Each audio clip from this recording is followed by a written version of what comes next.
ورحمة الله تعالى وبركاته.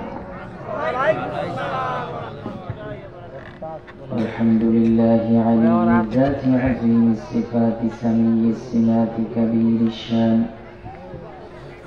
جليل القدر رفيع الذكر مطاع الأمر جلي البرهان فخيم الاسم عزيز العلم وسيع الحلم كثير الغفران جميل الثناء جزيل العطاء مجيب الدعاء عميم الإحسان ونشهد أن لا إله إلا الله وحده لا شريك له في الخلق والأمر ونشهد أن سيدنا محمدا عبده ورسوله المبعوث إلى الأسود والأحمر المنعوت بشرح الصدر ورفع الذكر وصلى الله عليه وعلى آله وأصحابه الذين هم خلاصة العرب العربان وخير الخلائق بعد الأنبياء. أما بعد فقد قال الله سبحانه وتعالى في كلامه المجيد وفي فرقانه الحميد: أعوذ بالله من الشيطان الرجيم. بسم الله الرحمن الرحيم. إذا جاءك المنافقون قالوا نشهد إنك لرسول الله والله يعلم إنك لرسوله والله يشهد إن المنافقين لكاذبون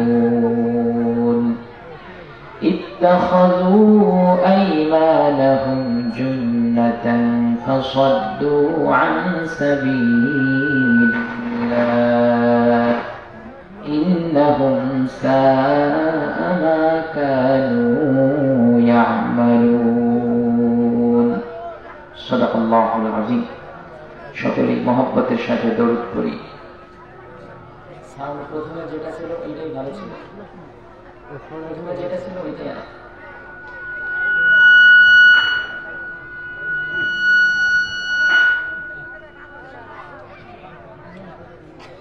সকলেই দরুদ পড়ি।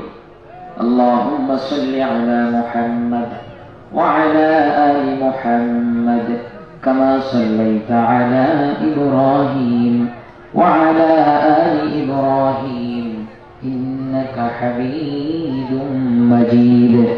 আল্লাহুম্মা বারিক আলা মুহাম্মাদ ওয়া আলা আলি মুহাম্মাদ কামা বারাকতা আলা ইব্রাহিম وعلى آل إبراهيم إنك حميد مجيد.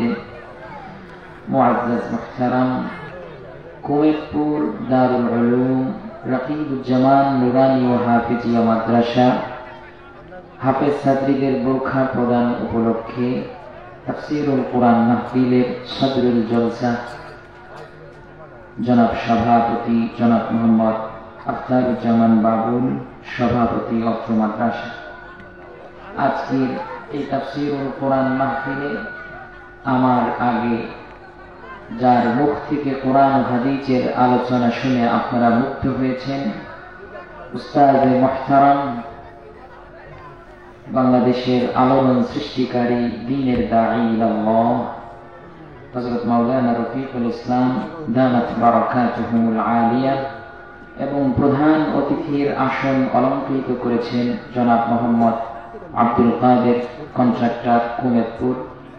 আমন্ত্রিত অতিথি যারা আছেন জনাব মোহাম্মদ শাহ আলী মদিনা, জনাব মোহাম্মদ সাইফুল ইসলাম খোকন, জনাব মোহাম্মদ বন্দে আলী, জনাব মোহাম্মদ আবু তালেব, জনাব মোহাম্মদ আইনাল ফোরম্যান এবং মাহফিল পরিচালনায় এসএম মোশাররফ হোসেন মুন্না, জনাব মোহাম্মদ দুলু ব্যাপারী, জনাব মোহাম্মদ আব্দুল করিম ব্যাপারী সহ সার্বিক সহযোগিতায় আব্দুল হাকিম ড্রাইভার ও সুজার উদ্দিন সহ এই মাহফিলে যারা এখন আল কোরআনের আকর্ষণে, তাওহীদের প্রেমে, আল্লাহ রাব্বুল আলামিনকে ভালোবেসে, কুয়াশাকে উপেক্ষা করে মঞ্চে এবং মঞ্চের সামনে ও পর্দার আড়ালে মা এবং বোন সকলকে নিয়ে শুকর গুজার করছি সেই বিশ্ব মুনীবের দরবারে, যে বিশ্ব মুনীব আমাদেরকে ভালোবেসে মোহাব্বত করে তাফসীরুল কোরআন মাহফিলে আসার বসার সুযোগ দিয়ে ধন্য করেছেন।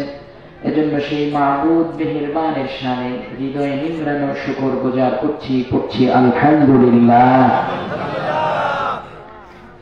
মাহফিলে আসতে পেরে আপনারা কি খুশি না বেজার? অল্প না বেশি? মাহফিলে যে এসেছি, কে আমাদেরকে মাহফিলে নিয়ে এসেছেন? কোরআন শোনার জন্য কে আমাদেরকে নির্বাচিত করেছেন? এক ড্রাইভার আর এক সাহেব রাস্তা দিয়ে যাচ্ছেন। হঠাৎ মসজিদের মাইকে আজান হলো। সাহেব ছিল সঙ্গীত পিপাসু, গানের ভক্ত, যাত্রা টাত্রা শুনে মাঝে মাঝে বোতল খায়। আর ড্রাইভার ছিল আল্লাহওয়ালা মুত্তাকি মানুষ, 5 ওয়াক্ত নামাজ পড়ে। আজান যখন হয়েছে, সাহেবকে বলছে, কদ আযানাল মুআজ্জিন, সাহেব মুয়াজ্জিন তো আজান দিল, অনুমতি দেন নামাজটা পড়ে আসি। সাহেব ভাবছে আমি যাব গান শুনতে, আর এই ড্রাইভার বেটা মাঝখানে নামাজের ফ্যাকড়া জড়িয়ে দিল। তাই সে তাচ্ছিল্য ভরে বলছে, ইযহাব ফাসাল্লি, যাও নামাজ পড়বে, ওয়ারজি সুরআন শাদীদান, যত তাড়াতাড়ি পারো নামাজ শেষ করে জলদি জলদি আবার ফিরে আসবে। সাহেব গিয়েছেন নামাজ পড়তে, আসরের নামাজ। নামাজ তো আর নিজের ইচ্ছে মতো হয় না, আপনার প্লেন আর ট্রেন কখন ছাড়বে ওইটা মতো তো আর ইমাম সাহেব ইমামতি করে না। ইমাম সাহেব রুকুতে থাকেন যতক্ষণ, সিজদায় থাকেন যতক্ষণ, মুক্তাদিকেও ততক্ষণ থাকতে হয় রুকুতে এবং সিজদায়। আছেন, নামাজ পড়া শেষ, হাতের মধ্যে তাসবিহ গুনছেন, সুবহানাল্লাহ, আলহামদুলিল্লাহ, আল্লাহু আকবার। ওদিক থেকে সঙ্গীত পিপাসু সাহেব, সে ধৈর্য হারা হয়ে, ধৈর্যচ্যুত হয়ে মসজিদের জানালা দিয়ে তাকিয়ে দেখে ড্রাইভার কি করে। বেটা নামাজ পড়ার জন্য গেল, এখনো আসে না। দূর থেকে তাকিয়ে দেখে যে ওই ড্রাইভার হাতের উপরে কি যেন গুনতেছে। সাহেব ভাবলো এই বেটা নামাজও পড়ে, চুরিও করে। কারণ আমি যখন থাকি না, ফাঁকতালে প্যাসেঞ্জার ট্রেনে কত টাকা সে দৈনিক ইনকাম করে, এখন সে হাতের উপরে সেইটা গুনতেছে। তাই সে জানালা দিয়ে দূর থেকে তাচ্ছিল্য করে বলছে, ইয়া হাবান্নাকা আহমাক আইয়ুল কুওয়া লা তুখরিজুকা মিনাল মসজিদ। আহমাক, কোন শক্তি তোমাকে মসজিদ থেকে বের হতে দেয় না? সাহেবের তো ধারণা ছিল তার ড্রাইভার হচ্ছে চোর, তাই সে তাচ্ছিল্য করে দূর থেকে বলছে,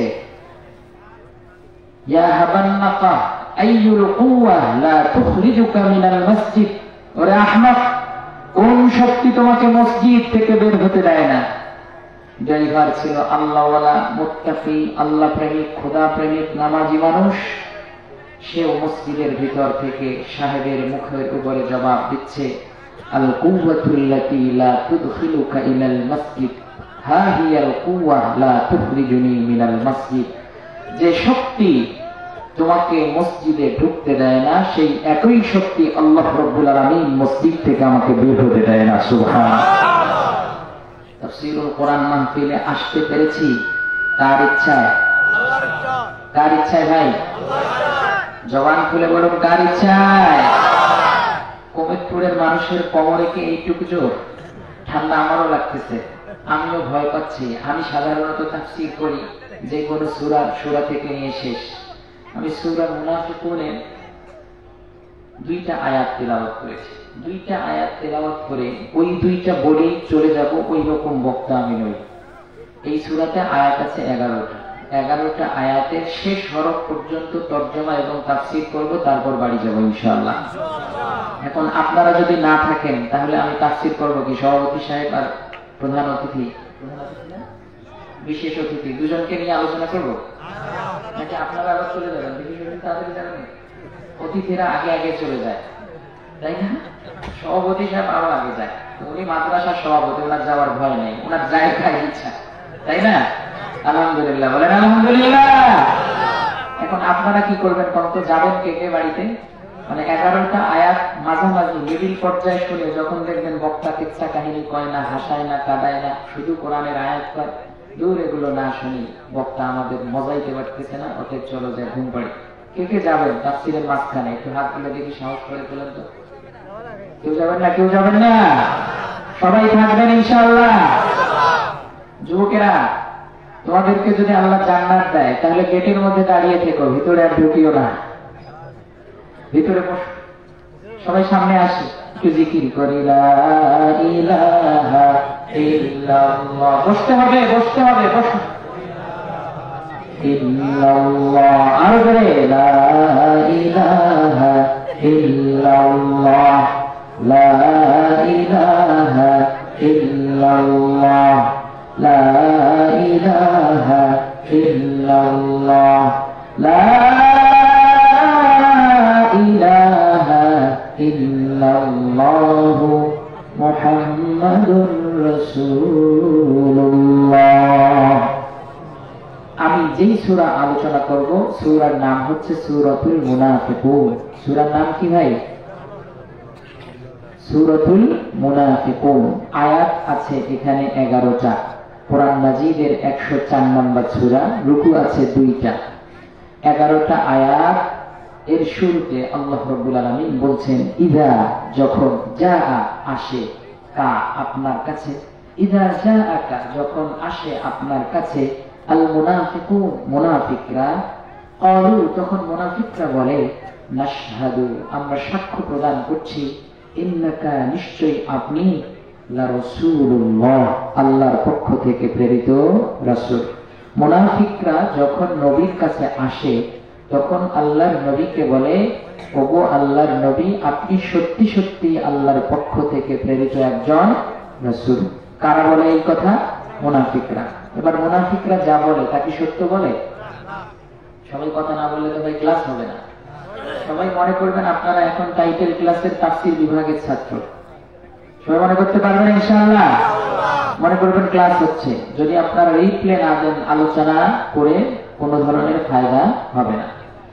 মুনাফিকরা এসে নবীকে বলছেন, আপনি হচ্ছেন আল্লাহর পক্ষ থেকে প্রেরিত নবী। মুনাফিকরা এসে নবীকে বলছে। এখন মুনাফিকরা যা বলে তা কি সত্য বলে? সত্য বলে? তারা যে সত্য বলে না, তার আগে 3টা জিনিসের পারিভাষিক অর্থ জানবো। একটা হচ্ছে আল ঈমান, আর একটা হচ্ছে আল কুফর, আর একটা হচ্ছে আন নিফাক। ঈমান মানে কি? বিশ্বাস করা। ঈমান অর্থ কি? এর আরবি অর্থ হচ্ছে আত-তাসদীক, সত্যায়ন করা, টু বিলিভ, কাউকে বিশ্বাস করা। এই বিশ্বাসটা একটা পারিভাষিক অর্থ আছে, ইকরার বিল লিসান, জিহ্বা দিয়ে কোন জিনিসকে স্বীকার করা। আমাল বিল আরকান, এরপর হচ্ছে অঙ্গ প্রত্যঙ্গ দিয়ে কাজ করা। এরপর হৃদয় দিয়ে তাসদীক বিল জিনান, হৃদয় দিয়ে সেটাকে সত্যায়ন করা। এই 3টা জিনিসের নাম হলো ঈমান।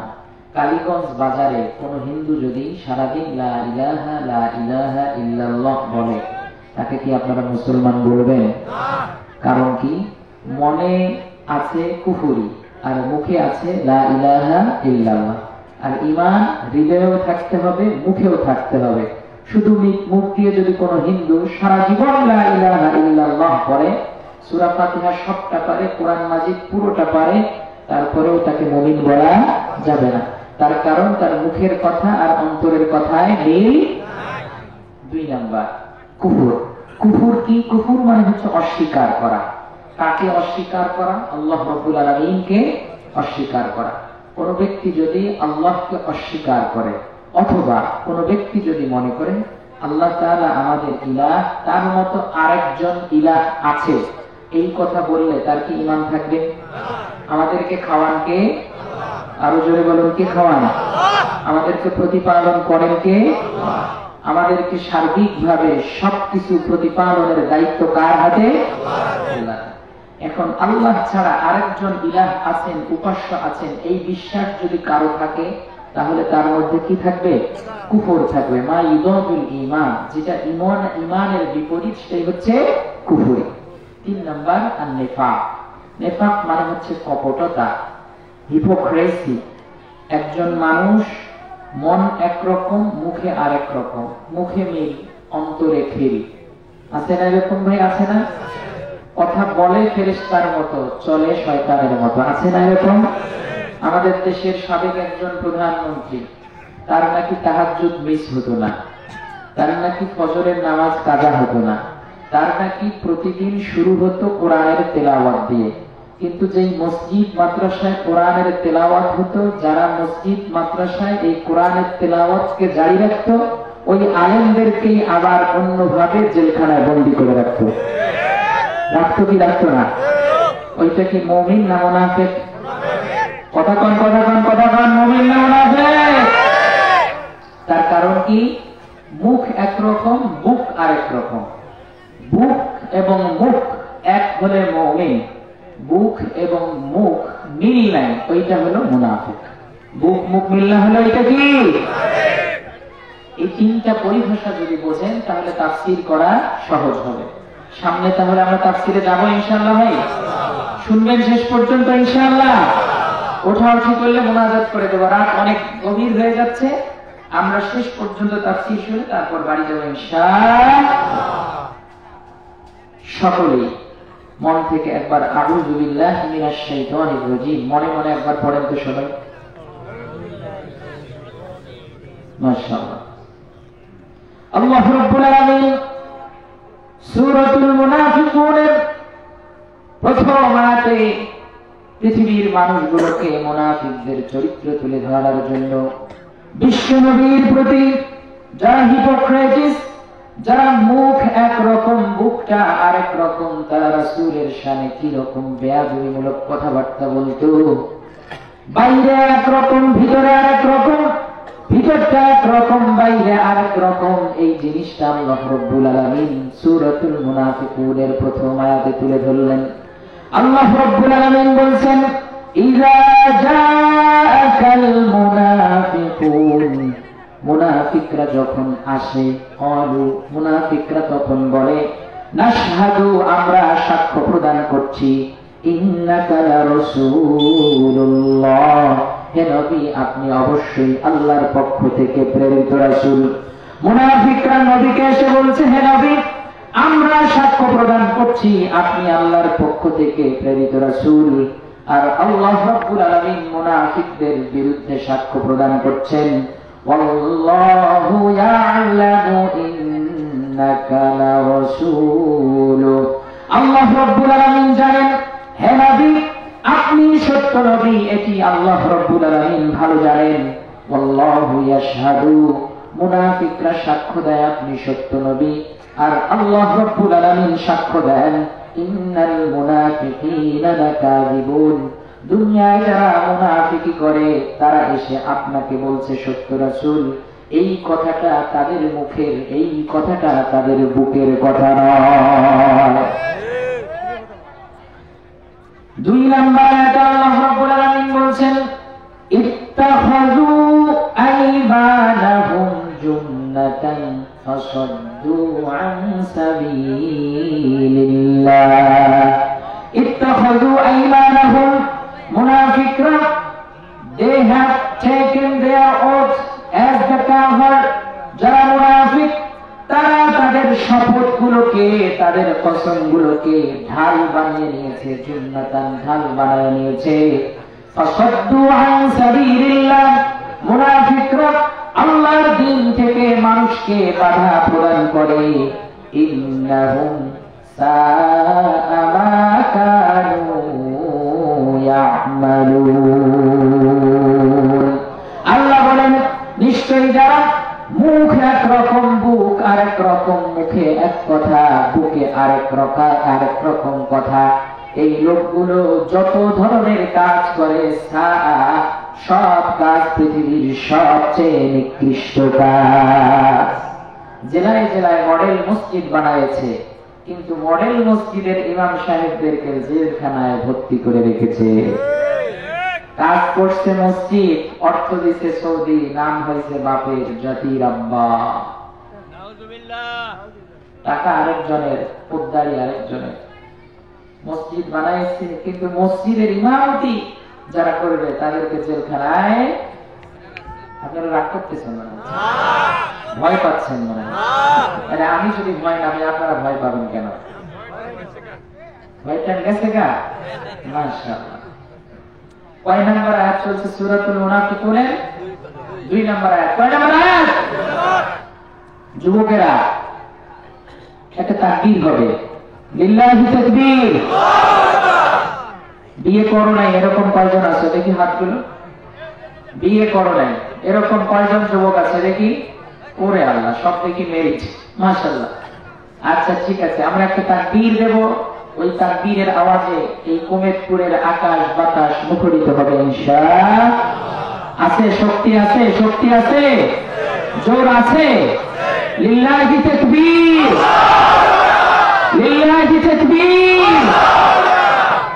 হয় নাই?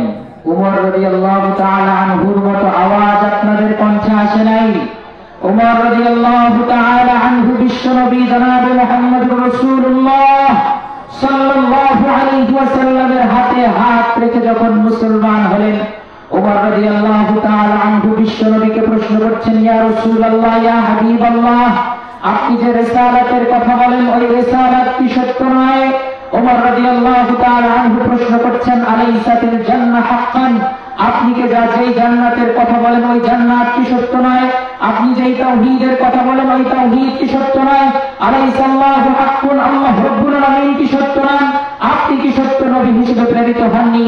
বিশ্বনবী মুহাম্মদ সাল্লাল্লাহু আলাইহি ওয়াসাল্লাম উমর রাদিয়াল্লাহু তাআলা আনহুকে বলছেন, উমর, অবশ্যই আল্লাহ রাব্বুল আলামিন আমাকে যে তাওহীদ দিয়েছেন ওই তাওহীদ সত্য, আমাকে যে আল্লাহ রাব্বুল আলামিন রিসালাত দিয়েছেন ওই রিসালাত সত্য, আল্লাহ রাব্বুল আলামিন যে জান্নাত তৈরি করেছেন ওই জান্নাত সত্য, ওই জাহান্নাম সত্য, ওই আখিরাত সত্য, আমি মুহাম্মদ সত্য নবী হিসেবে প্রেরিত হয়েছে, এই কোরআন সত্য, আমার রিসালাত সত্য, আমার দাওয়াত সত্য।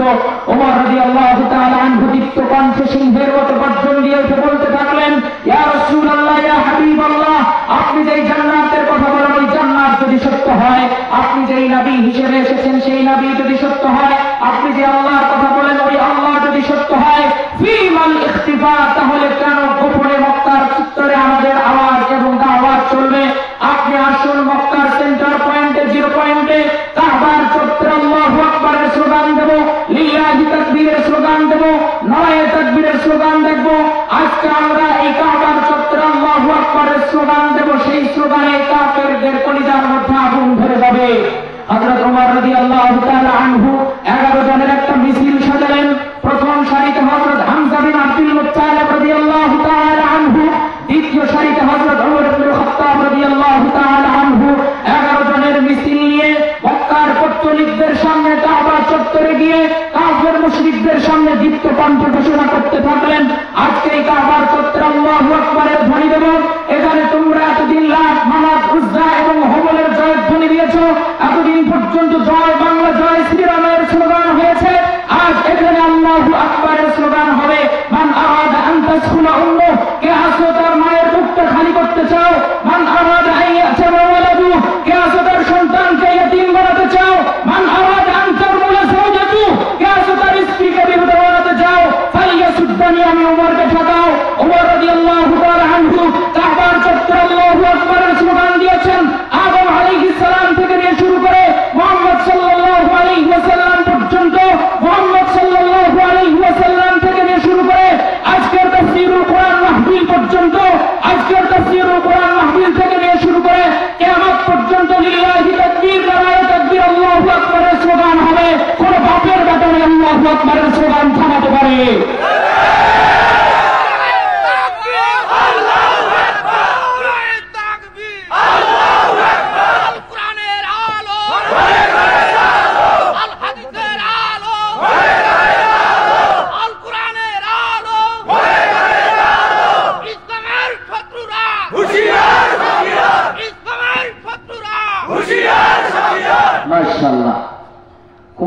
মানুষ জেগেছে, ঘুম ভেঙেছে, ঘুমটা যেন ভেঙাই থাকে ভোট যখন আসবে।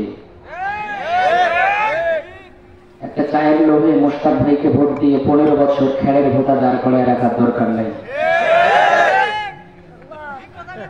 এই নাগেশ্বরী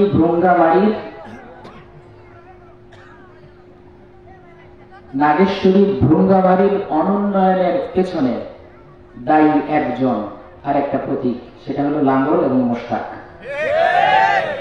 আল্লাহ যদি আমাকে সক্ষমতা দিত, সর্বপ্রথম একটা আন্দোলন গড়ে তুলতাম এই মোশতাকের বিরুদ্ধে। কত বছর সে ছিল এমপি? কি বলেন? আমার জন্মের পর থেকে তো শুনতেছি মোশতাক। 20 বছরের সংসদে দেখছেন কয়দিন? একজন পার্লামেন্টের মেম্বারের কাজ কি? সে সংসদে কি আপনাদের কথাগুলো বলবে? বলছে কথা বলছে? আচ্ছা, আমি যদি দাঁড়াই সংসদে গিয়ে আপনাদের পক্ষ থেকে যদি কথা বলি, আমাকে ভোট দিবেন কি? দেখি হাতগুলো। আল্লাহ এই হাতগুলোকে কবুল করে বলে আমি। বলতেছেন হুজুর পিচ্ছি মানুষ, আপনি কিভাবে দাঁড়াবেন? আমি পিচ্ছি হিরার যাইবে আপনাদের প্রতিনিধিত্ব করে আপনাদের দুঃখ দুর্দশার কথা আর এই কোরআনের কথা যদি বলি, ভোট দিবেন না? আমাকে না দেন, কিন্তু এই কোরআনের পক্ষে যারা নির্বাচন করবে, কোরআনের পক্ষে যারা কথা বলবে, তাদেরকে ভোট দিবেন। পারবেন ইনশাআল্লাহ? আবার মনে করিয়েন না লাঙ্গলকে ভোট দিতে নিষেধ করছি, তাহলে মনে হয় হুজুর ধানের শীষের কথা বলতেছেন না। হাসিনাকে তাড়ানো হয়েছে খালেদা জিয়াকে বসানোর জন্য নয়। নৌকা আর ধানের শীষ দুই সাথে। আমরা এখন দেখি বিএনপির অনেক নেতা আওয়ামী লীগের নেতাদের মতো কথা বলতেছে। বলে না? এক ফ্যাসিস্টকে দিল্লিতে পাঠিয়েছে, আরেক ফ্যাসিস্ট যদি তাদের মতো করে আমাদের উপরে স্বৈরাচারী শাসন চাপিয়ে দিতে চায়, তাদেরকেও দিল্লি পাঠাতে আমাদের টাইম লাগবে না। রাজি আছি ইনশাআল্লাহ? আমরা কোন মুনাফিককে টাইম দেব না। পারবো ইনশাআল্লাহ? কোন সূরা আলোচনা হচ্ছে ভাই? কথা কয় না?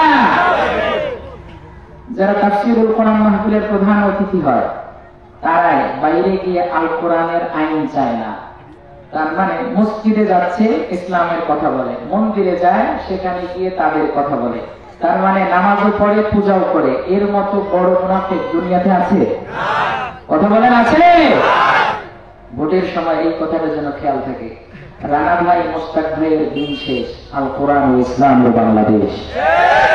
মনে থাকবে? শেখ হাসিনা খালেদা জিয়া তো দূরের কথা, আগে এখান থেকে পরিবর্তন শুরু করা দরকার। নাগেশ্বরী ভ্রুঙ্গামারি থেকে ইসলামের পতাকা উপর কে চান? হাত নামায়। আল্লাহ যেন কবুল করে বলে আমিন। যদি ভারতের সাথে যুদ্ধ লাগে, ঢাকার মানুষ এসে আগে জীবন দেবে নাকি আমরাই নাগেশ্বরী ভ্রুঙ্গামারির মানুষ আগে জীবন দেব? কারা দেবো? যুবকেরা শহীদ হওয়ার জন্য কে রাজি আছে ইনশাআল্লাহ? তাহলে হাতগুলোকে কবুল করে বলে আমিন। আল্লাহ যেন আমাদেরকে জিহাদের জন্য কবুল করে বলে আমিন। কয় নাম্বার আয়াত চলছে?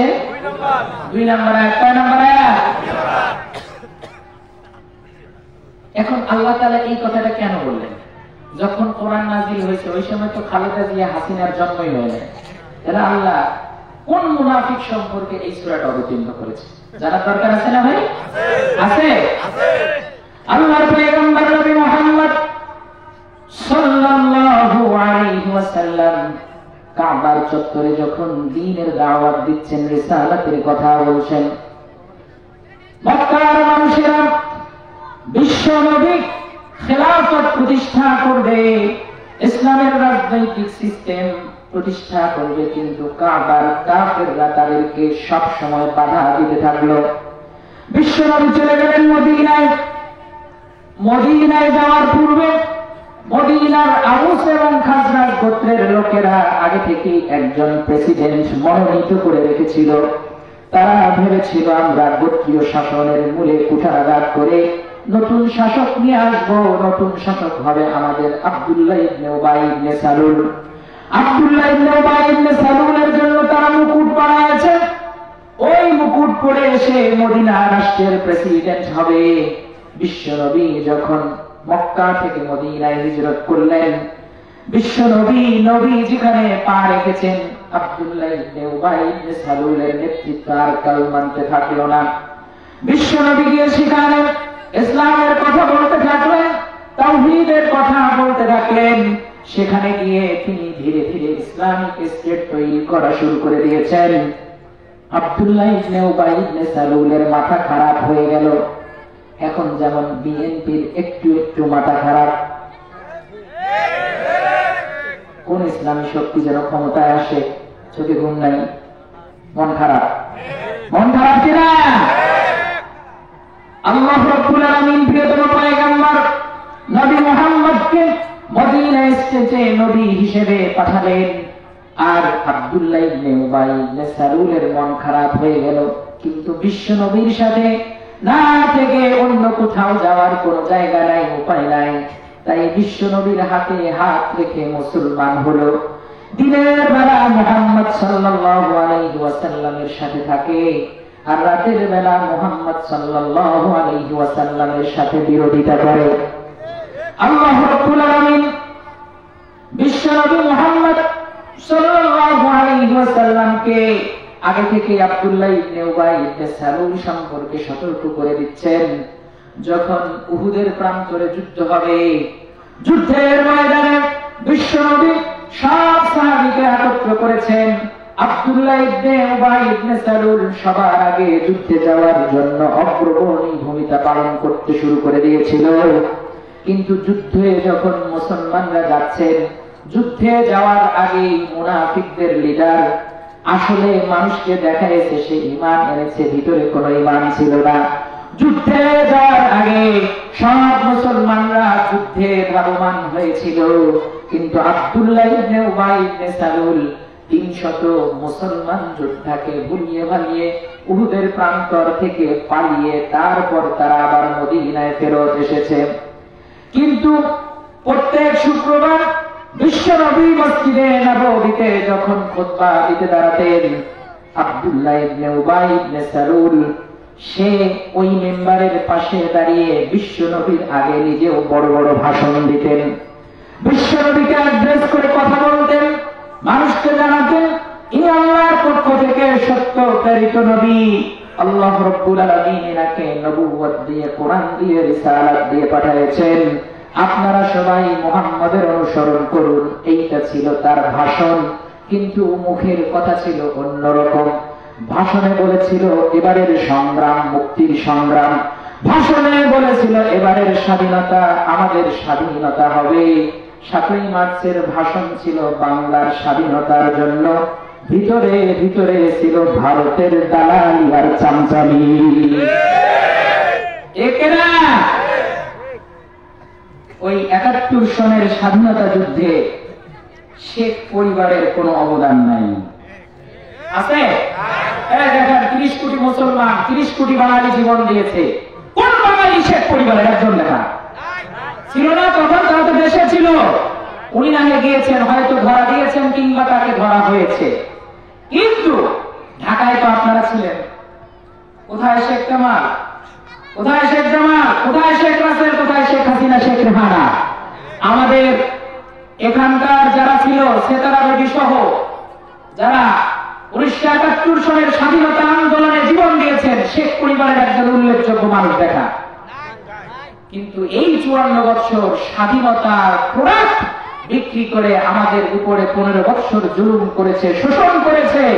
তারা সবসময় বাংলার মানুষকে দেখাইছে তারাই স্বাধীনতার সপক্ষ শক্তি। আসলে তাদের ভাষণ, তাদের 7ই মার্চের ভাষণ ছিল একরকম, আর তরকারি ছিল ভারতের মুখ্যমন্ত্রীর ভূমিকা পালন করা। দিল্লিতে বৃষ্টি হলে ঢাকায় ছাতা তুলে ধরা হতো। ওইখানে নরেন্দ্র মোদীর মনের কথাগুলো বাস্তবায়ন করার জন্য রয়ের প্রেসক্রিপশন অনুযায়ী তিনি দেশ চালাতেন। মন খারাপ হচ্ছে? জোরে বলুন, মন খারাপ হচ্ছে? মন খারাপ হইলেও কিছু করার নাই ভাই। যত মানুষ মারছেন আপনারা, যত মানুষ মারছেন, ছোটখাটো যুদ্ধে এত মানুষ মরে না। 5ই আগস্টের আগে জুলাই বিপ্লবে যতজন মানুষ মারা গিয়েছে, এতজন মানুষ ছোটখাটো যুদ্ধের মধ্যেও মরে না। সুতরাং গত 15 বছরের ইতিহাস সুবর্ণচরের গর্ভবতী মাকে গণধর্ষণ করার ইতিহাস, গত 15 বছরের ইতিহাস, রাতের আধারে বুয়েটের ক্যাম্পাসে আবরার ফাহাদকে পিটিয়ে পিটিয়ে হত্যা করার ইতিহাস, গত 15 বছরের ইতিহাস, বিডিআর বিদ্রোহের নাম দিয়ে 56 জন চৌকস সেনা অফিসারকে হত্যা করার ইতিহাস, গত 15 বছরের ইতিহাস, শাপলা চত্বরে হাজার হাজার আলেমদের উপরে নির্মমভাবে গুলি চালানোর ইতিহাস, গত 15 বছরের ইতিহাস, ইসলামী আন্দোলনের নিজামীকে ফাঁসি দেওয়ার ইতিহাস, গত 15 বছরের ইতিহাস, জুনায়েদ বাবু নগরীকে রিমান্ডে নেওয়ার ইতিহাস, গত 15 বছরের ইতিহাস, মুফতি আমিরকে গৃহবন্দী করে রাখার ইতিহাস, গত 15 বছরের ইতিহাস, আবু সাইদের বুকে ওপেনে রংপুরের মাটিতে গুলি করে রক্তাক্ত করে দেওয়ার ইতিহাস, গত 15 বছরের ইতিহাস, দিনের ভোট রাতে করার ইতিহাস, গত 15 বছরের ইতিহাস, বিনা প্রতিদ্বন্দ্বিতায় এমপি নির্বাচিত হওয়ার ইতিহাস, গত 15 বছরের ইতিহাস, ইসলাম ও মুসলমানকে নিশ্চিহ্ন করে দেওয়ার ইতিহাস।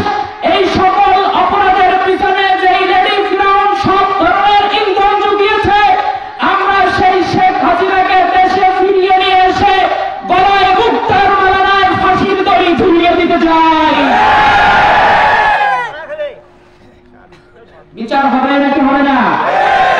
যারা তোমরা নিজামীর বিরুদ্ধে ফাঁসির রায় দিয়েছ, আমরা এখন তোমাদের বিরুদ্ধে ফাঁসির রায় চাই। আর জুলাই এবং আগস্টের বিপ্লবে কোন রাম বাম রক্ত দেয় নাই। জুলাই এবং আগস্টের বিপ্লবে কোন বামপন্থী রক্ত দেয় নাই। জুলাই এবং আগস্টের বিপ্লবে ইমরান এইসকে খুঁজে পাওয়া যায় নাই। জুলাই এবং আগস্টের বিপ্লবে জাহান্নামের লাকিকে খুঁজে পাওয়া যায় নাই। জুলাই এবং আগস্টের বিপ্লবে ডক্টর জাফর ইকবালকে খুঁজে পাওয়া যায় নাই। জুলাই এবং আগস্টের বিপ্লবে নিজুম মজুমদার ওই পাঠাকে খুঁজে পাওয়া যায় নাই। জুলাই এবং আগস্টের বিপ্লবে রক্ত দিয়েছে তারা ইসলাম ও মুসলমানের আদর্শ সৈনিক। গত জুলাই এবং আগস্টের বিপ্লবে রক্ত দিয়েছে মসজিদের ইমাম, মসজিদের খতিব, মসজিদের খাদেম, মাদ্রাসার ফকিহ, মুহাদ্দিস, মাদ্রাসার ইমাম, মাদ্রাসার শিক্ষকেরা। অতএব জুলাই এবং আগস্টের রক্তের মাধ্যমে এই জমিন সিক্ত হয়েছে। জুলাই এবং আগস্টের ঘামের মাধ্যমে আমাদের এই জমিন উর্বর হয়েছে। আমরা দুদিন যাবৎ যেই তন্ত্রমন্ত্রের মাধ্যমে এই দেশ শাসন করেছি, এখন আগামীর দেশ গণতন্ত্রের নয়, আগামীর দেশ সমাজতন্ত্রের নয়, আগামীর দেশ ইসলাম এবং খেলাফতের দেশ। খেলাফত ব্যবস্থা কে কে চান? কে কে চাই? হাত উঁচু করে দেখাই মুসলমান। ইসলামের পলিটিক্যাল ফিগারের নাম হচ্ছে খেলাফত। খেলাফতের সাথে গণতন্ত্রের সম্পর্ক নাই। খেলাফতের সাথে কোন ধরনের সমাজতন্ত্রের সম্পর্ক নাই। খেলাফতের সাথে গণতন্ত্রের সম্পর্ক নাই। খেলাফতের সাথে কমিউনিজমের সম্পর্ক নাই। খেলাফতের সাথে সমাজতন্ত্রের সম্পর্ক নাই। খেলাফত ইটসেলফ আ পলিটিক্যাল ওয়ার্ড। খেলাফত হচ্ছে আল্লাহ কর্তৃক প্রদত্ত এক স্বতন্ত্র নিয়ামত। এতদিন যাবৎ যারা আমাদের উপরে জুলুম করেছে, শোষণ করেছে, তারা গণতন্ত্রের নাম দিয়ে আমাদের উপরে জুলুম করেছে, শোষণ করেছে, অত্যাচার করেছে, নির্যাতন করেছে। অতএব 632 সনের আগে বিশ্বনবীর হাতে যে খেলাফত প্রতিষ্ঠা হয়েছে, ওমর আবু বকর সিদ্দিক রাদিয়াল্লাহু তাআলা আনহু 632 সনে যে খেলাফত প্রতিষ্ঠা করেছেন, আর খেলাফার রাশিদা মক্কা এবং মদিনাতে সেটি চলেছিল 661 সন পর্যন্ত। 661 সনে আল খেলাফা আল উমাইয়া প্রতিষ্ঠিত হয়েছিল দিমাশকে, সিরিয়ার দিমাশকে। সেইটা চলেছিল 750 সন পর্যন্ত। 750 সনে আল খেলাফা আল আব্বাসিয়া কুফা এবং বাগদাদে প্রতিষ্ঠিত হয়েছিল। এইটাও চলেছিল 1158 সন পর্যন্ত। 1158 সন থেকে নিয়ে শুরু করে 1517 সন পর্যন্ত আল খিলাফা আল আব্বাসিয়ার পতাকা উঠেছিল মিশরে। এরপর আল খিলাফা আল উসমানিয়া অটোমান সাম্রাজ্য তুরস্কের ইস্তাম্বুলে প্রতিষ্ঠিত হয়েছিল, চলেছিল 1924 সন পর্যন্ত। আল খিলাফা আল ফাতিমিয়া তৈরি হয়েছে, আল খিলাফা আল উরুবিয়া তৈরি হয়েছে। আল্লাহ রাব্বুল আলামিন যে খিলাফা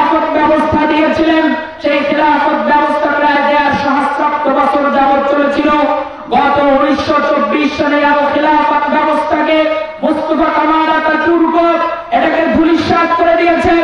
কিন্তু 2024 সালের 100 বছরের ব্যবধানে বাংলার দামাল ছেলেরা দেখিয়ে দিয়েছে, আফগানের মুজাহিদরা দেখিয়ে দিয়েছে, সিরিয়ার মুজাহিদরা দেখিয়ে দিয়েছে, আফগান, কাশ্মীর, ফিলিস্তিন, উইঘুর, বাংলা এবং সিরিয়া আগামীতে গণতন্ত্রের নয়, সমাজতন্ত্রের নয়, ইসলামের এবং খিলাফতের। খিলাফত ব্যবস্থা চাই, আমরা চাই ইনশাআল্লাহ। কে কে চাই, কে কে চাই? আওয়াজ উঁচু করে মুসলমান লিল্লাহি তাকবীর। যুবকেরা স্লোগান ধরো, স্লোগান দাও, লিল্লাহি তাকবীর। আল্লাহ কবুল করুন বলে আমিন। একটু জিকির করি, লা ইলাহা ইল্লাল্লাহ। আরো জোরে,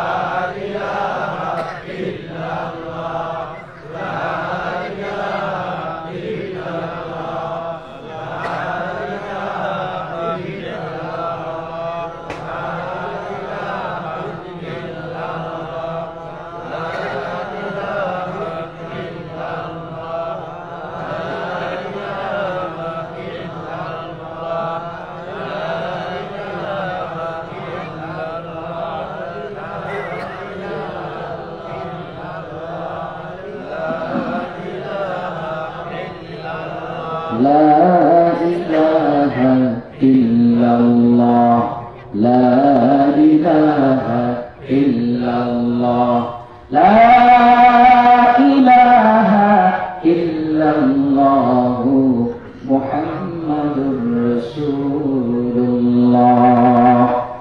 আমার ভাইরা, আল্লাহ রাব্বুল আলামিন 2 নম্বর আয়াতে বলছেন মুনাফিকদের চরিত্র, ইত্তাখাযু আইমানাহুম জুন্নাতান ফাসাদ্দু আন সাবিলিল্লাহ। যায়েদ বিন আরকাম বলেন, একটা কূপের কাছে মুহাজির এবং আনসার সাহাবীদের মধ্যে পানি খাওয়ানো নিয়ে একটা তুমুল ধরনের বিতর্ক হয়ে গেল। আনসারদের পক্ষ থেকে একজন ডাক দিতে থাকলো, ইয়া আলাল মুহাজিরিন, ও মুহাজির সম্প্রদায়। আরেকটা সম্প্রদায়ের লোক তারা ডাক দিল, ইয়া আলাল আনসার, ও আনসার সম্প্রদায়। বিশ্বনবীর কানে এই সংবাদ আসলো, একজন মানুষের সাথে মারামারি হলে অন্য মানুষকে আহ্বান করা, এটা হচ্ছে জাহেলি স্বভাব। আল্লাহ রাব্বুল আলামিনের প্রিয়তম পয়গম্বর বললেন, মা বালু দাওয়া হাযিহিল জাহিলিয়া, এরকম জাহেলি ডাক দেওয়ার প্রয়োজন কি? কেন তোমরা অন্যকে এইভাবে ডাকাডাকি করছো? দাউহা ইন্নাহা মুতনা, এরকম কাহিনীগুলো তোমরা ছেড়ে দাও, নতুন করে দাঙ্গা হাঙ্গামা করো না। হযরত যায়েদ বিন আরকাম বলেন, ওই কূপের প্রান্তরে আব্দুল্লাহ ইবনে উবাই ইবনে সালুল ছিল। সে যখন দেখতে পেল মুহাজির এবং আনসারদের মধ্যে একটা দ্বন্দ্ব শুরু হয়ে গিয়েছে, মাঝখানে সে সুযোগ নেওয়ার ট্রাই করলো। সে বলতে থাকলো, তোমরা আনসাররাই মুহাজিরদেরকে সময় দিয়ে, অ্যাক্সেস দিয়ে তাদেরকে বাড়ি বানায় দিয়েছো, নিজের বউ তাদের জন্য দিয়েছো, অর্থ দিয়ে সহযোগিতা করেছো। আর এই কূপ থেকে যখন ফিরে যাব, ওই মদিনা নগরীর সবচেয়ে সম্মানিত মানুষটি মুহাম্মদকে মদিনা থেকে তাড়িয়ে দেব, ভাগাইয়া দেব। আব্দুল্লাহ ইবনে উবাই ইবনে সালুল এই কথা যখন বললেন, পাশে যায়েদ বিন আরকাম রাদিয়াল্লাহু তাআলা আনহু আব্দুল্লাহ ইবনে উবাই ইবনে সালুলের এই কথা শুনতে পেল। যায়েদ বিন আরকাম বলেন, যাকারতু লিআম্মি, আমি আব্দুল্লাহ ইবনে উবাই ইবনে সালুলের এই কথাটা আমার চাচার কাছে বলে দিলাম। আমার চাচা ফাযাকারানি নবী সাল্লাল্লাহু আলাইহি ওয়াসাল্লাম, নবীর কাছে ওই কথাটা বলে দিলেন। হযরতে বিশ্বনবী মুহাম্মদ আব্দুল্লাহ ইবনে উবাই ইবনে সালুল সহ তার সঙ্গীদেরকে ডাক দিয়ে বললেন, তোমরা কি এমন কথা বলেছো নাকি? আব্দুল্লাহ ইবনে উবাই ইবনে সালুল বলে, আমরা এই ধরনের কথা আপনার সামনে কি করে বলতে পারি? আপনাকে কেন মদিনা থেকে বের করে দেব, এমন কথা মোটেই বলতে পারি না।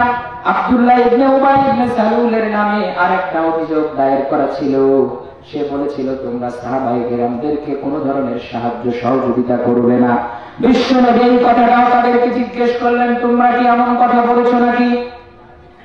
যায়েদ বিন আরকাম বলেন, তারা যখন বিশ্বনবীকে মিথ্যা বলা শুরু করে দিল, বিশ্বনবী যখন তাদেরকে বারবার প্রশ্ন করছেন, তোমরা কি এমন কথা বলেছো, তখন তারা ফাহালাফু মা ক্বালু, তারা যা বলেছে তার বিরুদ্ধে তারা নিজেরাই আল্লাহ রাসূলের কাছে হলফ করলো, শপথ করলো এবং বলতে থাকলো, ইয়া রাসূলুল্লাহ, ইয়া হাবিবাল্লাহ, আপনার শানে এমন কথা মোটেই আমরা উচ্চারণ করি নাই। যায়েদ বিন আরকাম বলেন, ফাসাদ্দাকান নবী সাল্লাল্লাহু আলাইহি ওয়াসাল্লাম, বিশ্বনবী তাদের কথাগুলোকে বিশ্বাস করলেন, আর কাযযাবানি, আমাকে তিনি মিথ্যা প্রতিপন্ন করলেন। ফাগাম্মানি গাম্মুন, আমার মাথার উপরে মনে হয় আকাশটা ভেঙে পড়লো। বিশ্বনবী মুনাফিকদেরকে বিশ্বাস করলো, আর আমি একজন মুসলমান সত্য কথাটা নবীকে গালি দিয়েছে, এইটাই যখন রাসূলকে বলে দিলাম, রাসূল তাদের কথাই শুনলো, আমার কথা শুনলো না। মন খারাপ করে ছোট্ট সাহাবী বাড়িতে গিয়েছেন। ছোট্ট সাহাবীর মনে বড় বেদনা, বিশ্বনবী আমাকে আজ থেকে মিথ্যাবাদী মনে করবে, এই কথা মন খারাপ করে বসে আছে। আল্লাহ রাব্বুল আলামিন জিবরিল আমিনকে পাঠালেন, ও জিবরিল, তুমি বিশ্বনবীর কাছে যাও, বিশ্বনবীর কাছে গিয়ে জানায় দাও, ছোট্ট যায়েদ বিন আরকাম আপনার কাছে এসে যে সত্য কথা বলেছে, যায়েদ বিন আরকাম যা বলেছে তা সত্য, আর আব্দুল্লাহ ইবনে উবাই ইবনে সালুল সহ তার সঙ্গী সাথী যারা যেভাবে আপনার কাছে এসে তারা হলফ করেছিল, তারা যতই শপথ করুক না কেন, তাদের সব কথা হলো মিথ্যা। সুবহানাল্লাহ। তাই আল্লাহ তাআলা সূরা মুনাফিকুন অবতীর্ণ করলেন, এবং আল্লাহ রাব্বুল আলামিন বলছেন, ইত্তাখাযু আইমানাহুম জান্নাতান ফাসাদ্দু আন সাবিলিল্লাহ, তারা তাদের শপথের মাধ্যমে নিজেদেরকে নির্দোষ প্রমাণিত করতে চাইল। ফাসাদ্দু আন সাবিলিল্লাহ, আল্লাহর রাস্তায় বাধা প্রদান করতে থাকলো। ইন্নাহু সাআ মা কানু ইয়ামালুন, তারা যা করলো তা অত্যন্ত নিকৃষ্ট কাজ। যালিকা বিআন্নাহুম আমানু, কেন এই কাজটা নিকৃষ্ট হবে? তারা বলেছিল তারা ঈমান এনেছে, কিন্তু ঈমান আনার পর সুম্মা কাফারু, তারা কুফরি করেছে। ফাতুবিআ আলা কুলুবিহিম, হৃদয়ের মধ্যে মোহর মেরে দিয়েছেন আল্লাহ তাআলা। আর আল্লাহ যদি কারো মনের উপরে মোহর মেরে দেয়, ফাহুম লা ইয়াফকাহুন, তারা সত্য জিনিসটা আর কখনো উপলব্ধি করতে পারে ভাই। খাতামাল্লাহু আলা কুলুবিহিম, আল্লাহ তাআলা কিছু মানুষের হৃদয়ের মধ্যে মোহর মেরে দেন, ওয়া আলা সামঈহিম, কানের মধ্যে মোহর মেরে দেন, ওয়া আলা আফওয়াহিহিম, মুখের মধ্যেও মোহর মেরে দেন। সত্য কথা, কোরআনের কথা শুনতে তাদের ভালো লাগে না। তাফসীরুল কোরআন মাহফিল করতে গেলে ডিসি এবং এসপির পারমিশন লাগতো, যাত্রা করতে গেলে এসপি ডিসির পারমিশন তো দূরের কথা, সরকারি অনুদান নিয়ে তারপর যাত্রা শুরু করা যাইত। ঠিক আসতে কনালো। মন খারাপ করতেছেন আপনারা? আরে ভাই, আপনারা মন খারাপ করলে তোর ভয় পাইতেছেন নাকি? ভয় পাইতেছেন না? কোন পুলিশ আসবে বলেন এইদিকে? আর পুলিশের মুখের উপর থেকে আমরা যাত্রাবাড়িতে আন্দোলন করছি, বলেন না আলহামদুলিল্লাহ। কয় নাম্বার আয়াত গেল? 3 নাম্বার আয়াত, 4 নাম্বার আয়াত। মুনাফিকদের চরিত্র আল্লাহ রাব্বুল আলামিন বলছেন, ওয়া ইযা রাআইতাহুম, যখন তুমি মুনাফিকদেরকে দেখবে, তুজিবুকা আজসামুহুম, তাদের স্বাস্থ্যপানি, তাদের বেশভূষা, পোশাক আশাক দেখতে বড় চমৎকার হবে, তোমাদেরকে আকৃষ্ট করবে। এখন দেখবেন এক শ্রেণীর লোক আছে, দাওয়াতের কথা বলে, তাবলীগের কথা বলে, ভিতরে ভিতরে আলেমদের সাথে বিদ্বেষ পোষণ করে, আছে না নাই? বলে দাওয়াতের কাজ করবে, দাওয়াতের কথা, কোরআনের কথা, হাদিসের কথা, নবীর কথা, আল্লাহর কথা আলেমদের থেকে কেউ কি আরো বেশি বুঝবে নাকি ভাই? যিনি কলেজের প্রফেসর, তাকে যদি আপনি অপারেশন করতে দেন, সে কি সাকসেসফুলি অপারেশন করতে পারবে নাকি? পারবে? আবার যদি ইঞ্জিনিয়ারকে বলেন যে আপনি অপারেশন করেন, পারবে নাকি? তা এলেমের দায়িত্ব আল্লাহ তাআলা আলেমদেরকে দিয়েছেন। এখন বিভিন্ন ইউনিভার্সিটির প্রফেসররা যদি এলেমের দায়িত্ব নেয়, ওই রকম একজন ইঞ্জিনিয়ার মানুষের অপারেশন করলে ওই মানুষটা যেমন মারা যাবে, আলেমদেরকে মাইনাস করে যারা দাওয়াতের কাজ করতে চায় তাদের হাতেও দাওয়াত এবং সে নিজেও মাইনাস হবে। দেখতে মনে হবে বিশাল বড় আলখাল্লা, নামাজ পড়াতে দেন, পায়জামা গরম হয়ে যাবে। আছে না নাই ভাই? সূরা ফাতিহা শুদ্ধ করে করতে পারে না, আমির হয়ে বসে আছে। আছে না? আছে না? তুজিবুকা বিসারুহুম, চেহারা, বেশভূষা, এগুলো দেখে মনে হবে বিশাল বড় আলেম, আসলে ভিতরে কিছু নাই। আছে না? আল্লাহ রাব্বুল আলামিন বলছেন, ওয়া ইয়াকুলু তাসমা'ু লিকাউলিহিম, তারা দরবেশের মতো আপনার সামনে এসে কথা বলবে, হে রাসূল, আপনি রাসূলও তাদের কথার মধ্যে আকৃষ্ট হয়ে যাবে। মানে তাদের কথার মধ্যে একটা জাদু থাকে, এসে আপনাদেরকে বিমোহিত করবে। এরকম সর্বমহলে মুনাফিকদের, মানে মুখে নীল অন্তরে নীল, আরেকটা আছে মুখে মধু অন্তরে বিষ, মধু খই খই বিষ খাওয়াইলা, গান আছে না? কি গান? মধু খই খই বিষ খাওয়াইলা, মানে মধু বলে বলে আমাকে বিষ খাওয়াইলা। তাহলে মুখের মধ্যে মধু আর অন্তরে কি বিষ। এরকম কপট চরিত্রের অধিকারী হিপোক্রেটিস সারা বাংলাদেশে থাকলেও কালীগঞ্জের কুমিরপুরে নাই। বলতেছে নাই, কয়টি আছে না নাই ভাই? আপনাদের গ্রামে কোন মুনাফিক আছে? আছে আছে আছে। আল্লাহ যেন মুনাফিকদেরকে খাঁটি মুমিন বানায় দেয়, বলি না আমিন। মুনাফিকদের চরিত্র আল্লাহ রাব্বুল আলামিন তাদের বলেছেন, কাআন্নাহুম, এই মুনাফিকরা কেমন যেন খুশবুম মুসান্নাদা, একটা কাঠ আপনি যদি এই টেবিলের উপরে রাখেন, এই কাঠের কি কোনো ভিত্তি আছে? কিন্তু একটা গাছ যদি আপনি জমিনে গাড়েন, গাছটা ছোট্ট হোক, ওইটাকে বাতাসে ভেঙে ফেলা সম্ভব না, ওইটা উপড়ে যাবে না। কিন্তু এখানে যদি একটা কাষ্ঠখণ্ড থাকে, একটু বাতাস হলে সেটা ফুলার মতো উড়ে যাবে। আল্লাহ বলেন, এরকম যারা দ্বীনের কথা বলে কিন্তু ভিতরে কোন ধরনের দ্বীন নাই, ঈমান নাই, ইলম নাই, এরা এক সময়ে সব খড়কুটোর মতো ওই দুধকুমর নদীতে ভেসে যাওয়ার মতো ভেসে যাবে। কাআন্নাহুম খুশবুম মুসান্নাদা ইয়াহসাবুনা কুল্লা সাইহাতিন আলাইহিম, যখন এই কোন আওয়াজ হয়, যখন আল্লাহু আকবারের ধ্বনি হয়, যখন লিল্লাহি তাকবীরের ধ্বনি হয়, যেখানে নারায়ে তাকবীরের স্লোগান হয়, সাথে সাথেই মুনাফিকরা মনে করে আমার চেয়ার বুঝি শেষ, আমার মন্ত্রিত্ব মনে হয় গেল। যখন এই ঢাকা বিশ্ববিদ্যালয়ের হলে হলে তুমি কে আমি কে, রাজাকার রাজাকার স্লোগান উঠেছিল, ওই রাজাকার রাজাকার স্লোগানের শব্দ গণভবনে পৌঁছার আগেই হৃদয়ের মধ্যে কম্পন তৈরি করে দিয়েছিল কে? তার কারণ আল্লাহ বলেন, ইয়াহসাবুনা কুল্লা সাইহাতিন আলাইহিম, মুনাফিকরা সব সময় মনে করে আমার ক্ষমতা তো গেল, ক্ষমতা তো গেল। এরকম অবস্থা কেন হয়? আজকের এই শতাব্দীতে এসেও আল্লাহ রাব্বুল আলামিনের কোরআনের কথাগুলো সামাজিক প্রেক্ষাপটে কিভাবে মিলে যাচ্ছে একবার কি চিন্তা করতে পেরেছেন? এটাই কোরআনের মুজিজা।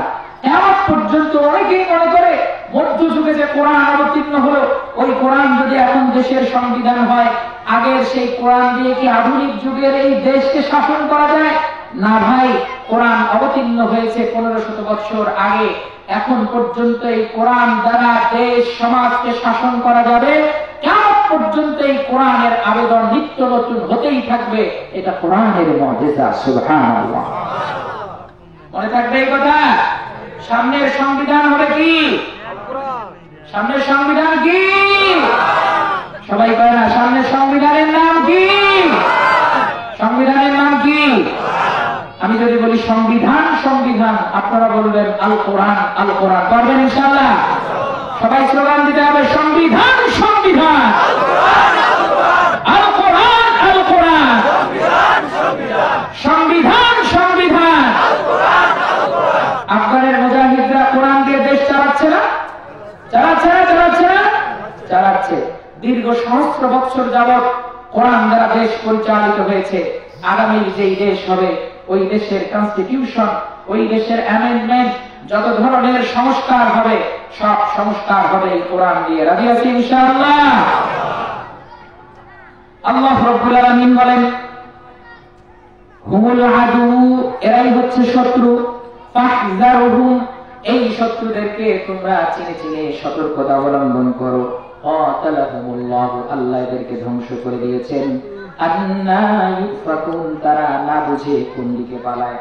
5 নম্বর আয়াতে আল্লাহ বলেন, وإذا قيل لهم যখন তাদেরকে বলা হয় তাআলাউ তোমরা আসো ইয়াস্তাগফির লাকুম তোমাদের জন্য বিশ্বনবী ইস্তিগফারের দোয়া করবেন রাসূলুল্লাহ আল্লাহর রাসূল তোমাদের জন্য দোয়া করবেন লাউরুসাহু তখন তারা তাদের মাথা নাড়ায় বিশ্বনবী তাদের জন্য দোয়া করবেন এইটা তাদের ভালো লাগে না ওয়া রাআইতাহুম হিরাবি আপনি তাদেরকে দেখবেন সুজুদা তারা চলে যাবে ওয়া হুম মুস্তাকবিরুন তারা অহংকারী হবে তারা বলেছিল যারা দ্বীনের পথে বাধা দেয় এরা অহংকারী এরা কি অহংকারী তারা বলেছিল না পালাবো না বলেছিল পালাবো না বলেছিল এটা তো অহংকারী দাম্ভিক একটা দম্ভক্তি সে করেছিল কিন্তু এখনকার খবর আছে কোথায় আছে কেউ জানে না আরেকটা ছিল কালামানি আল্লামা সাইদির বিরুদ্ধে রায় দিয়েছিল 2 দিন আগেও টকশোতে দীপ্তি চৌধুরীর সামনে যে দম্ভ করেছিল পরবর্তীতে কাদামাটিতে শুয়ে ওই কলাপাতার উপরে শুয়ে ভারতের বর্ডার ক্রস করতে চেয়েছিল মানুষ ধরে বিসি আওলায় গেছে দিতে না ভাই দিতে না দিতে মনে হচ্ছে আপনাদের আলেম ওলামা তারাও জেলখানায় ছিল কিন্তু তারা যখন জেলখানায় যেত প্রিজন ভেনে যখন উঠতো মাদ্রাসার ছাত্ররা বুখারী নিয়ে এসে মামুনুল হক সাহেবের কাছে বলতো সাহেব আপনি আমাদেরকে বুখারী পড়ান পুলিশরা সালাম দিত আসসালামু আলাইকুম আসসালামু আলাইকুম লক্ষ জনতা রাস্তার পাশে দাঁড়িয়ে থাকতো তাদেরকে দেখার জন্য এবং তাদের আসলে আল্লাহু আকবারের স্লোগান উঠে যেত তারা যখন জেলখানায় যাইতো আশেপাশের মানুষ তাদের জন্য দোয়া করত আর এখন যারা জেলখানায় যাচ্ছে বাটপার চিটাররা এখন জেলখানায় যায় দূর থেকে পচা ডিম তাদের মুখের উপরে নিক্ষেপ করে কি পলক ভাই ইন্টারনেট বন্ধ করেন নাই বন্ধ নাকি হয়ে গেছে এখন কেমন লাগছে এরকম কথা বলতেছে না কারণ কি সামনে আসছে কেন এই কথাগুলো বলছে আল্লাহ রাব্বুল আলামিন ইজ্জত কাদের জন্য রেখেছে আলোচনা চলবে নাকি বন্ধ করে দেব রাত অনেক হয়ে যাচ্ছে বন্ধ করে দেই চলবে চলবে ইনশাআল্লাহ আল্লাহ রাব্বুল আলামিন বলেন 6 নাম্বার আয়াত আছে কয়টা সবাই বলেন কয়টা কোন সূরা আলোচনা হচ্ছে সূরাতুল মুনাফিকুন জোরে বলেন কোন সূরা আর জোরে বলেন কোন সূরা 6 নাম্বার আয়াত আল্লাহ বলেন সাওয়াউন আলাইহিম আস্তাগফারতা লাহুম আম লাম তাস্তাগফির লাহুম সাওয়াউন আলাইহিম এটা তাদের জন্য বরাবর হবে এটা তাদের জন্য ইকুয়াল হবে আস্তাগফারতা লাহুম আপনি যদি তাদের জন্য ইস্তিগফার করেন আম লাম তাস্তাগফির লাহুম অথবা আপনি তাদের জন্য যদি ইস্তিগফার নাও করেন লা ইয়াগফিরুল্লাহু লাহুম আল্লাহ কখনো মুনাফিকদেরকে ক্ষমা করবেন না সুবহানাল্লাহ তাহলে মুনাফিকদেরকে ক্ষমা করবেন নাকি আল্লাহ আল্লাহ বলেন লা ইয়াগফিরুল্লাহু লাহুম আল্লাহ নেভার ফরগিভ দেম আল্লাহ তাদেরকে কখনো ক্ষমা করবেন না ইন্নাল্লাহা নিশ্চয় আল্লাহ লা ইয়াহদিল কওমাল ফাসিকিন আল্লাহ কোন ফাসিক প্রকাশ্যে গুনাহকারী ব্যক্তিকে কখনো হিদায়াত দিবেন না হুমুল্লাযীনা ইয়াকুলুনা ওই সমস্ত মুনাফিকরা যারা বলেছিল লা তুনফিকু আলা মান ইনদা রাসূলিল্লাহি হাত্তা ইয়ানফাদু ও মদিনার আনসার সাহাবীরা তোমরা বিশ্বনবী সহ তার সাহাবাদেরকে কখনো ধরনের সাহায্য করবে না লা তুনফিকু তোমরা যদি সাহায্য না করো হাত্তা ইয়ানফাদু তারা একদিন পৃথিবী থেকে নিশ্চিহ্ন হয়ে যাবে আল্লাহ রাব্বুল আলামিন এইবার তাদেরকে জানায়া দিচ্ছেন তোমরা বিশ্বনবীকে সাহায্য করবে না তোমাদের সম্পদ দিয়ে তোমাদের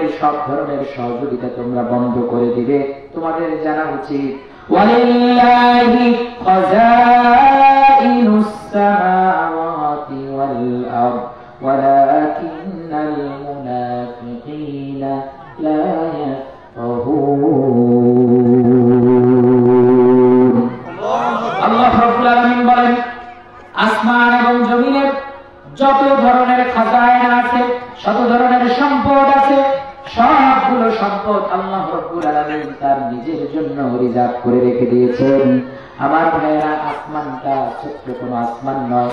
বিশ্বনবী জনাবে মুহাম্মদুর রাসূলুল্লাহ সাল্লাল্লাহু আলাইহি ওয়াসাল্লামকে সাহাবায়ে কেরাম প্রশ্ন করলেন, ইয়া রাসূলুল্লাহ, ইয়া হাবিবাল্লাহ, আমরা যে মাথার উপরে আসমানটা দেখতে পাই, ওই আসমানটা কত বড় হবে, কত বড় হবে? বিশ্বনবী তাদেরকে উদাহরণ দিয়ে বোঝাতে থাকলেন, ও আমার সাহাবায়ে কেরাম, আকাশের বিশালতা তোমরা জানতে চাও, তোমাদেরকে একটা উদাহরণ দেই। পৃথিবীর বিখ্যাত যে মরুভূমি, সাহারা মরুভূমি, ওই সাহারা মরুভূমিতে যদি তোমার হাতের ছোট্ট একটা আংটি হারায় যায়, ওই সাহারা মরুভূমির তুলনায় তোমার হাতের আংটি যেমন ক্ষুদ্র হবে, আল্লাহ রাব্বুল আলামিন যে ৭ আসমান বানায়েছেন, ওই ৭ আসমানের দ্বিতীয় আসমানটা প্রথম আসমান দ্বিতীয় আসমানের তুলনায় ওই আংটির মতো ক্ষুদ্র মনে হবে। সুবহানাল্লাহ। আস্তে কোন, যারা বললেন না তারা বাড়িতে গিয়ে কোন, আর জোরে বলি সুবহানাল্লাহ। আমার ভাইরা, আমার বন্ধুরা, আল্লাহ রাব্বুল আলামিন পৃথিবী থেকে যে 13 লক্ষ গুণ সূর্য তৈরি করেছেন বড়, এই পৃথিবী থেকে সূর্যের দূরত্ব প্রায় 15 কোটি কিলোমিটার। কত কিলোমিটার? জোরে কয় না কেন? 15 কোটি কিলোমিটার। 15 কোটি কত দূর? এখান থেকে কুড়িগ্রাম, এখান থেকে চট্টগ্রাম, এখান থেকে ওয়াশিংটন, এখান থেকে আর্জেন্টিনা, এখান থেকে Brazil, Spain, Netherland, Afghan, Kashmir, ফিলিস্তিন না, এই দুনিয়া, এই গ্রহ ছাড়িয়ে আরেকটা গ্রহ। তাহলে এই পৃথিবী থেকে সূর্যের দূরত্ব প্রায় 15 কোটি কিলোমিটার। সুবহানাল্লাহ। এরপর মঙ্গল গ্রহের দূরত্ব প্রায় 22.8 কোটি কিলোমিটার।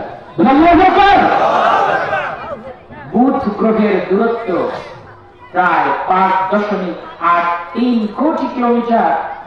বৃহস্পতি গ্রহের দূরত্ব প্রায় 77.8 কোটি কিলোমিটার। সুবহানাল্লাহ। শুক্র গ্রহের দূরত্ব 10.87 কোটি কিলোমিটার। শনি গ্রহের দূরত্ব 143 কোটি কিলোমিটার। ইউরেনাস গ্রহের দূরত্ব 287 কোটি কিলোমিটার। সুবহানাল্লাহ। নেপচুন গ্রহের দূরত্ব প্রায় 450 কোটি কিলোমিটার। সুবহানাল্লাহ।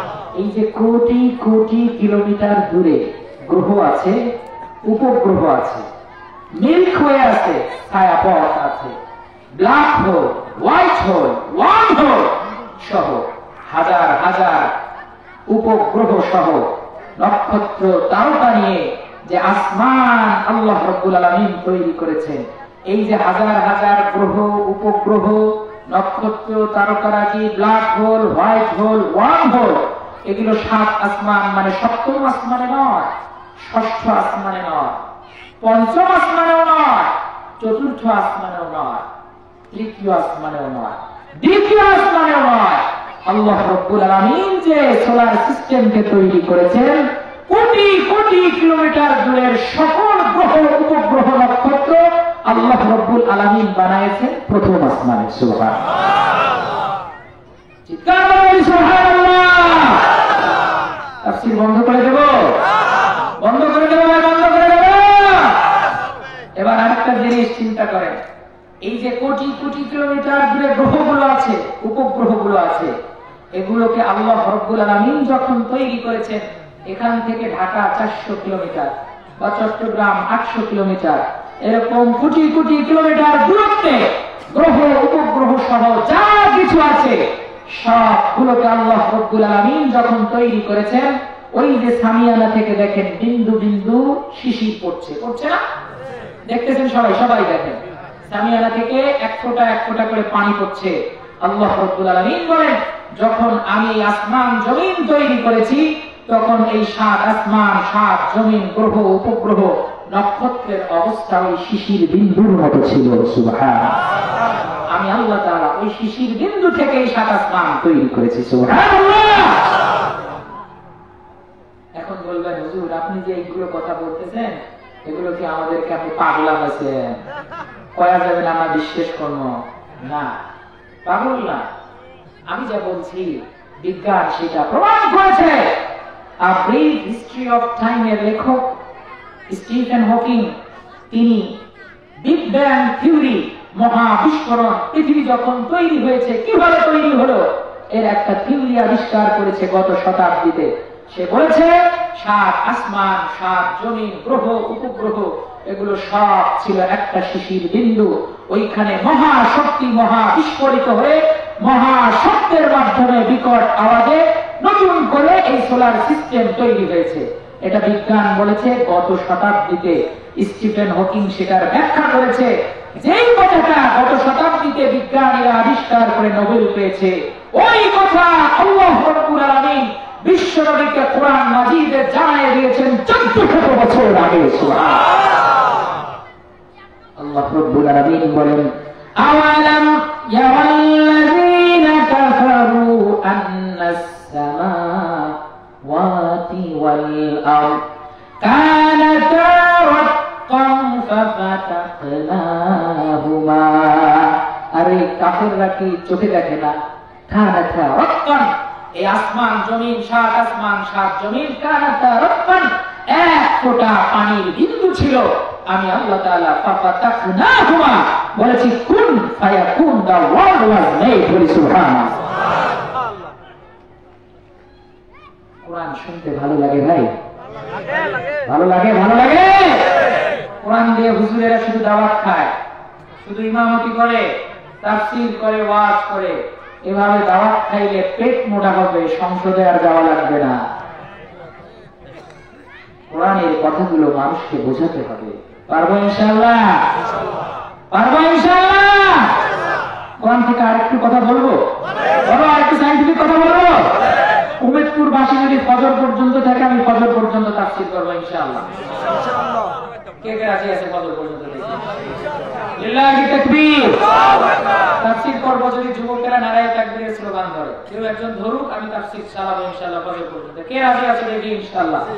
লিল্লাহি তাকবীর।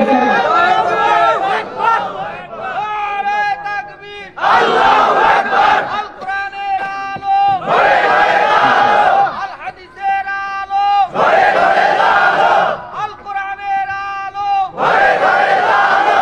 ইসলামের শত্রুরা হুঁশিয়ার সাবধান, মাশাআল্লাহ, শত্রুরা হুঁশিয়ার সাবধান। নারে তাকবীর, আল্লাহু আকবার। মাশাআল্লাহ, মাশাআল্লাহ।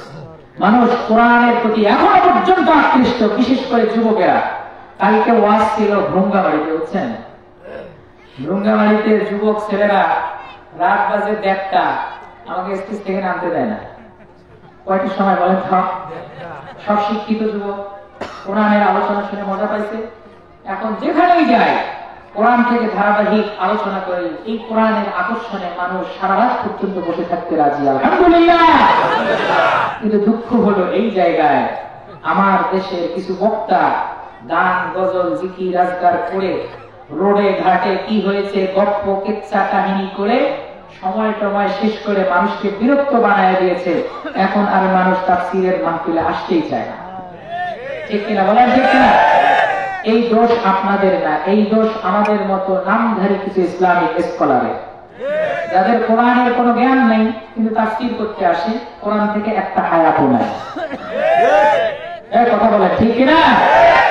যদি কোরআন থেকে আমরা সঠিক মর্মার্থ মানুষের সামনে তুলে ধরতে পারতাম, বিশ্ব নবী যেইভাবে ওই মদিনা এবং মক্কার সবচেয়ে বড় বড় মানুষগুলোকে কোরআনের মাধ্যমে হেদায়েত দিয়ে সোনার মানুষে পরিণত করেছেন, আমরাও যদি কোরআন মানুষের সামনে উপস্থাপন করতে পারতাম, সোনার বাংলা এতদিন সোনার মদিনায় পরিণত হয়ে যেত। সোনার মদিনা পরিণত করতে হলে কোরআনকে জানতে হবে সার্বিকভাবে।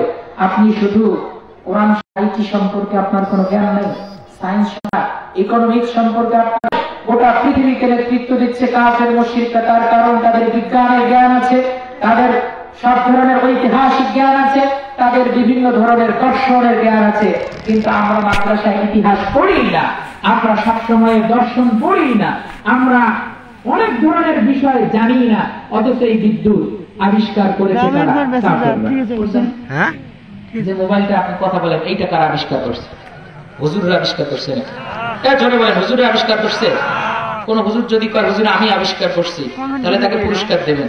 আর হুজুরদেরকে বলবেন বড় বড় কথা বলেন, সায়েন্টিফিক বিষয়ে আপনারা কি পদক্ষেপ গ্রহণ করেছেন? একজন ছেলে মাদ্রাসায় পড়বে, একদিক থেকে মুফাসসিরে কোরআন হবে, অন্য দিক থেকে এরকম লাইট, ফ্যান এবং মোবাইল তৈরি করার মতো ইঞ্জিনিয়ার তৈরি হবে।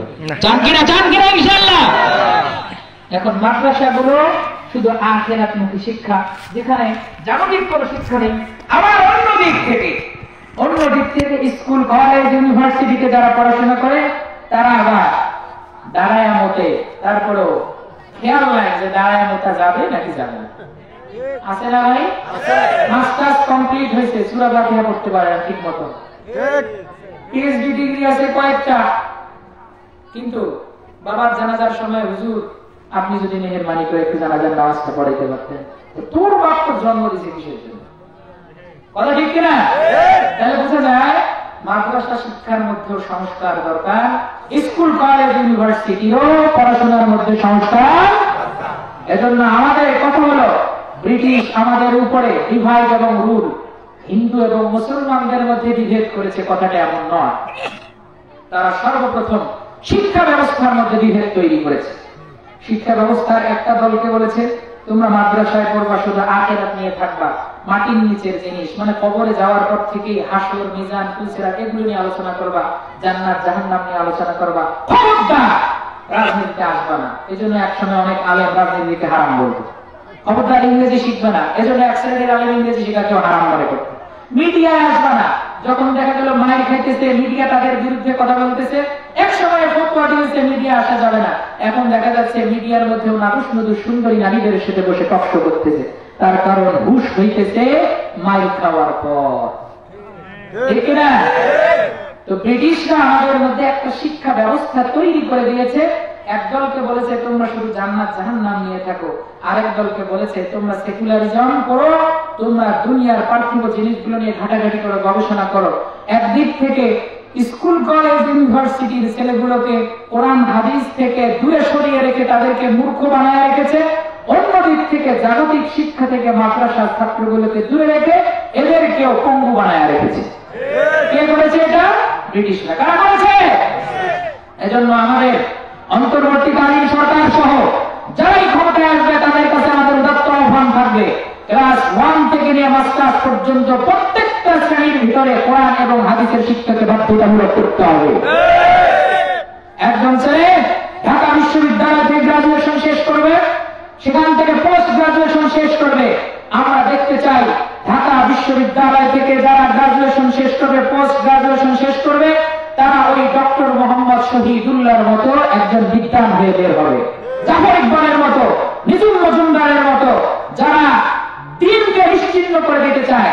এরকম জাগতিক শিক্ষায় শিক্ষিত বানানোর মতো কল কারখানা, ইউনিভার্সিটি আমরা দেখতে চাই। কে কে চাই? কেউ চাই না। আমরা সবাই কোরআনের শিক্ষায় শিক্ষিত হব ইনশাআল্লাহ। রাজি আছি ইনশাআল্লাহ? ইংরেজের একজন বিজ্ঞানী বলেছেন, teach your children 3 R's. তুমি তোমার সন্তানকে 3টা আর শিক্ষা দাও, reading, writing, arithmetic. If you forget to teach them 4th R, তুমি যদি তোমার সন্তানদেরকে 4র্থ আরটি শিক্ষা দিতে ভুলে যাও, 4র্থ আর মানে দ্যাট ইজ রিলিজিয়ন, ধর্ম, আল কোরআন, আল হাদিস। তুমি যদি তোমার সন্তানকে ওই রিডিং, রাইটিং, আর্কিমিডিস শেখাও, কিন্তু রিলিজিয়ন না শেখাও, 4র্থ আরটি না শেখাও, then you have to get 5th R. তাহলে তুমি তোমার সন্তান থেকে 5ম আরটি পাবে, দ্যাট ইজ রাস্কেলিটি, বর্বরতা, নির্মমতা, হিংসা, বিদ্বেষ এবং তোমার প্রতি অনীহা। এজন্য একদিক থেকে আমাদের জাগতিক শিক্ষায় শিক্ষিত হতে হবে, অন্য দিক থেকে আল কোরআনের শিক্ষায় শিক্ষিত হতে হবে।